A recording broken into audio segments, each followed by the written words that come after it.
Hello, ladies and gentlemen.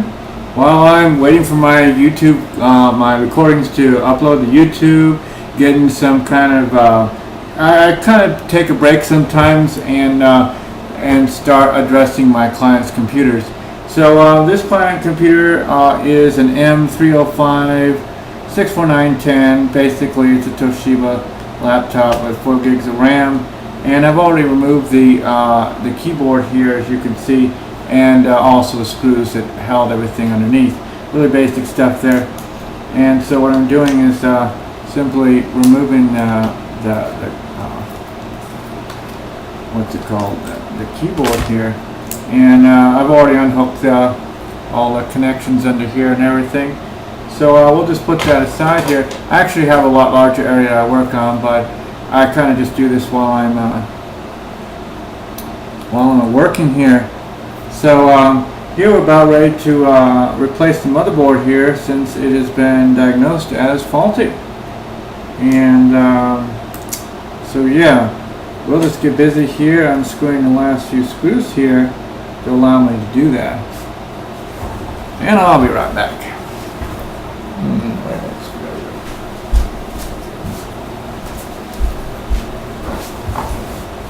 Alright. La-di-dee.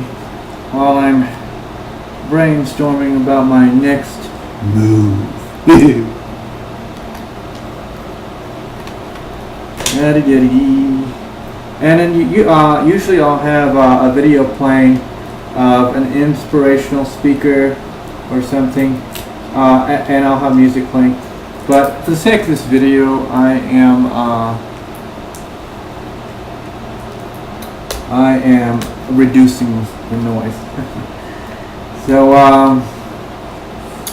yeah, here we got that. And we'll just remove this cable here, little by little. Here we go. There's the screen cable. Here's another screw. And we've got this connected or disconnected there. And here we have our motherboard. Specific screws right over there. And we will be undoing this here. Actually, we don't need to do anything with that. Set that part aside there. And we will be undoing this screw here. Lee-da-dee-da-dee.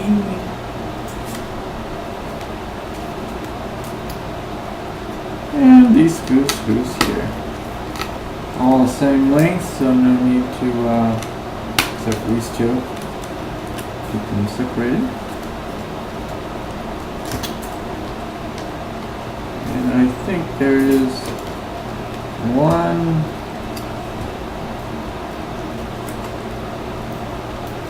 Yeah, it's often tough with these things because they'll have a, there's an Allen screw. They'll have the sockets. The sockets will be kind of wedged in here.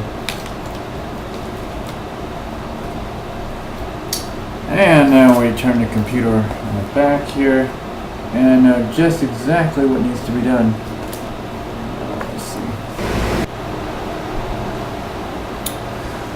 Hello, here I am again, and we have this screen here that goes back and forth like this, and it isn't recovering. So my handy dandy solution has always been put in a recovery disk.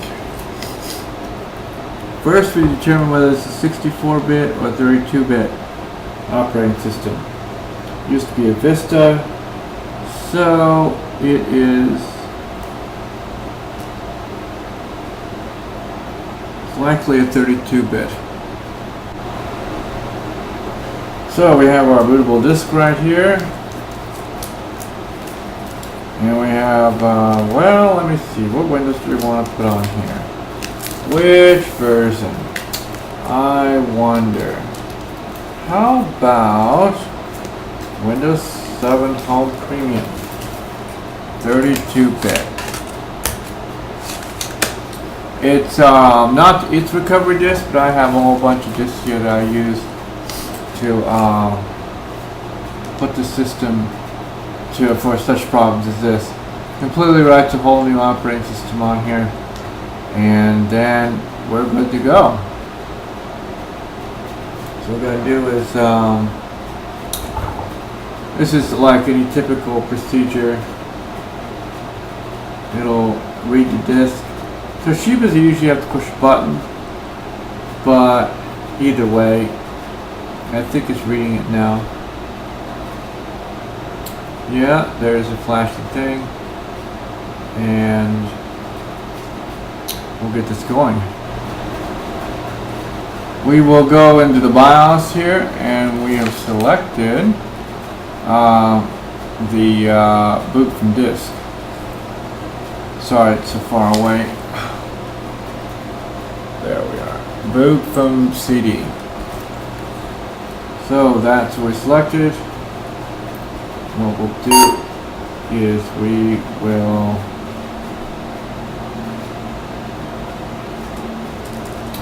enter the values,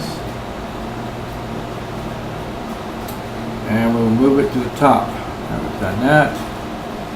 F10 to save, yes we do, and we'll have it boot from the CD.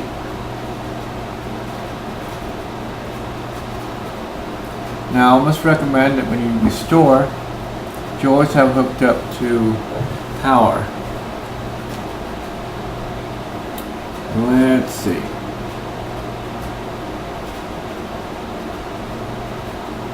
Here we are with that. Press any key to boot from CD. And now it's loading the files. This is a lengthy process. So we shall return. Alright, it's gotten to the Windows setup screen now, and all we do is we press next.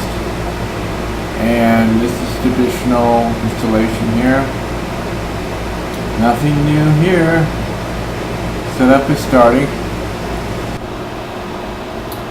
And we agree to the terms and conditions. We do not go the upgrade. We go. Let's see if it's just clear. We not do the upgrade. We always go to custom.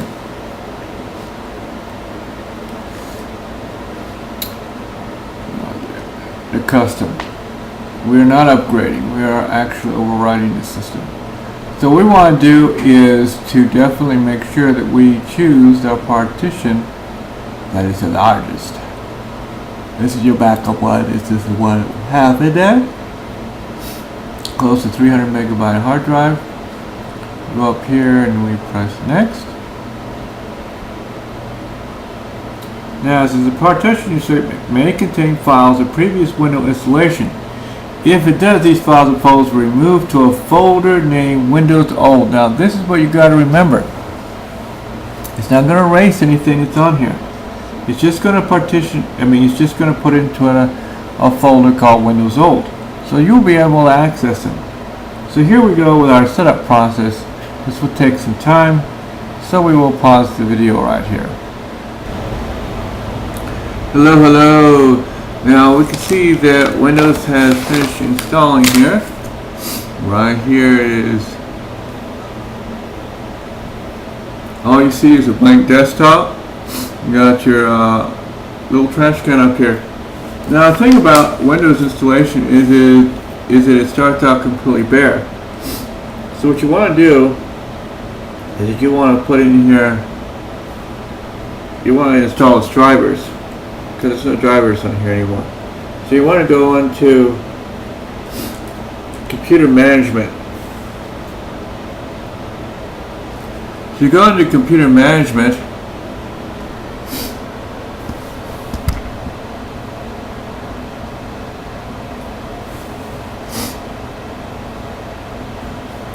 and what you do is you look for the drivers. So go into Device Manager, Now with any computer thing, like I said, the drivers aren't here. However, in this case, there's you see a lot of usually you see some triangles with explanations marks in it, and well, for instance, this one, mass storage device, I only see one right now. Now what you want to do is go on to it and say update the drivers. In the case of this driver is not essential. So like I said, and the thing is that you don't have to go looking for these drivers. Drivers are still on here, and that's what's so neat about the system, is that you go up here to computer, and what you're doing is looking for your old files. And when you have to install the drivers, you will navigate to this window, and you navigate to Windows Old. See, all the files are still there, and then you will navigate to Windows, and then you would have it continue to activate it, and it will look for the driver that's in the old system and automatically install it on the new Windows. Well, it appears that all drivers are here, which is pretty rare. They're already installed, so that's pretty neat. So now what we want to do is we go into Windows Old, we go under Users here, and see, like I said, none of the information, the client's information is lost. It's still all here. So you want to go into Windows Users, and then you go into Owner, and then you have everything here. You got my documents, music, pictures, and everything. And all you do is you open up a new window here. We have documents here, and then we drag the documents, or the contents of documents.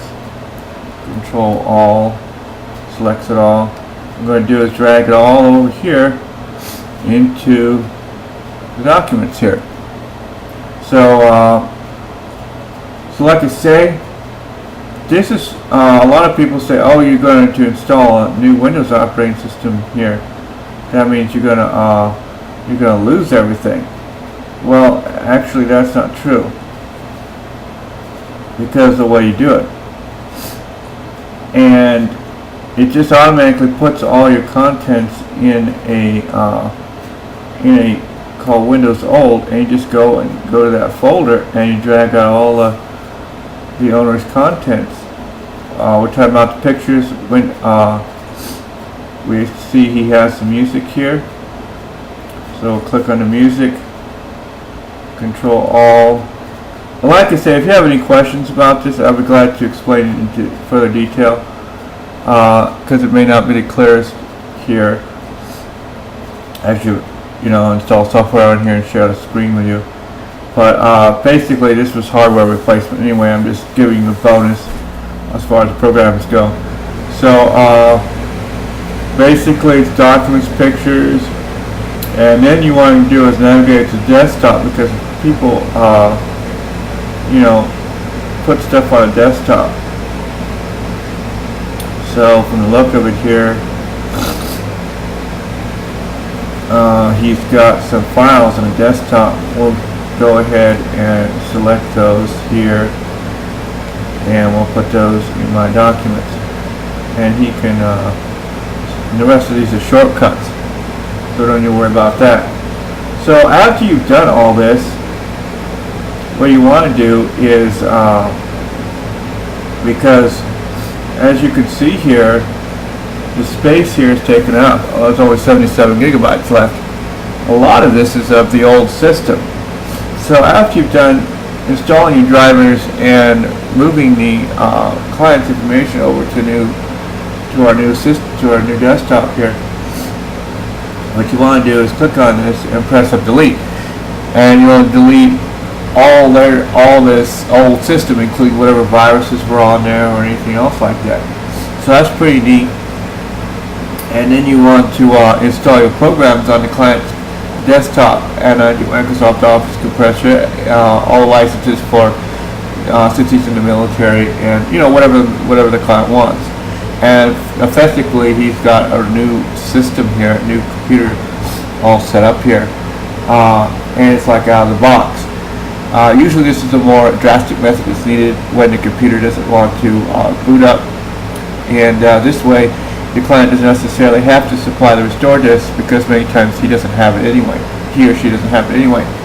So that's my tip, and this video is probably gone a little long, but that's basically from start to finish of installing a new motherboard and addressing the next problem, which was the hard drive, installing a new system, preserving the client's information, transferring it, and then, like I say, the last step is installing all the software on here that was before, and anything else additional that would be useful for the client. So anyway, that's basically all there is to it. So I want to thank you guys for taking time, if you do, watching this to the end, because this is pretty clever as far as I've been doing this for years, and to a lot of people it's novel. So I just want to share it with you guys. Client's computer will be up and going in a matter of hours, and it's a matter of cleaning it, and there you go. It's just too easy. So I hope you found this useful. Please like, subscribe, and I will be actually sharing with you any further repair jobs I do. Like I said, I do 4 or 5 a week when I was in Hawaii, and so here Fort Bliss has got to get up some momentum, just getting your word out. So anyway, thank you, and this is your Pritz Mobile Computer Repair signing out.